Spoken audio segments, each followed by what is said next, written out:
એટલે કે ભૂલથી એકત્રીકરણ જેવું થઈ ગયું છે. બીજા ખરીદનાર છે અંદર ભેગો આવી સમજાઈ ગયું છે ને બધાને બરાબર. પોતાનો પાર્ટ વેચ્યો છે પણ નામ એનું આવી ગયું અંદર. એટલે 7 નંબરમાંથી પાણીયું જુદું પડ્યું નથી. હવે પાણીયું નવું ક્રિએટ કરવાનું છે.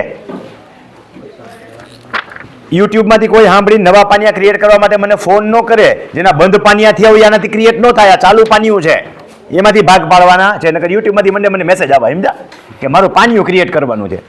પાનિયું એમ ક્રિએટ નથી થતું. 7 નંબરનું છે જ એમાં એનું નામ ભેગું છે. એનું પાનિયું જુદું પડે છે.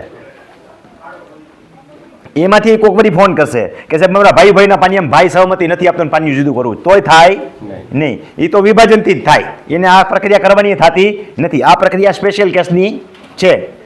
તો આ કેસની અંદર શું કરવાનું છે? તો કોઈ વ્યક્તિ ખરીદનારનું નામ આપણા 7 નંબરમાં ભેગું રહી ગયું છે કારણ કે એને આને કહેવાય અનડિવાઇડેડ પ્રોપર્ટીનો પાર્ટનું સેલ. વિભાજન થયા વગરની મિલકતમાં ખરીદનાર અંદર વણ વેચાયેલાનો હિસ્સો આની અંદર આવી ગયો છે. એટલે વણ વેચાયેલાનો હિસ્સો જે છે એની વેચણી કરીને 7 નંબર જુદું કરવાનું થાય છે. આ સ્પેશિયલ એ પ્રક્રિયા માટેનું ફોર્મ છે અને એની પ્રક્રિયા છે. આ ચેકલિસ્ટ આપ્યું છે. ઉપર સમય આવ્યો છે બહુ ધ્યાનમાં લેવાનો થતો નથી કે આટલા દિવસમાં કામ થઈ જાય. 45 દિવસની મર્યાદા રાખી છે એટલે તમારે 2-3 મહિના ધ્યાનમાં તો રાખી જ લેવાના.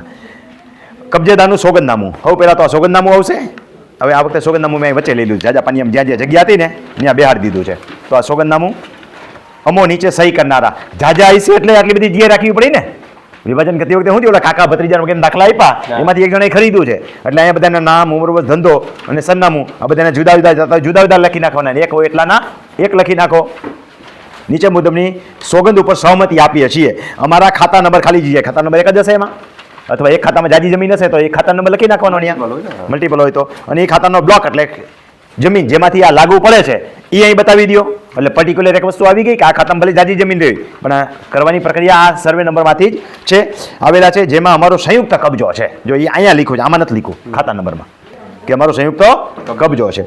આ બ્લોક ઉપર અન્ય કોઈ પ્રકારનો કેસ ચાલતો નથી. કોઈ સક્ષમ અધિકારીએ મનાઈ હુકમ ફરમાવેલો નથી. આથી બ્લોક વિભાજનની અમે સહમતિ આપીએ છીએ. નીચે બધાનું નામ લખી નાખો વિગતવાર. અહીં સાક્ષીની સહી કરી નાખો.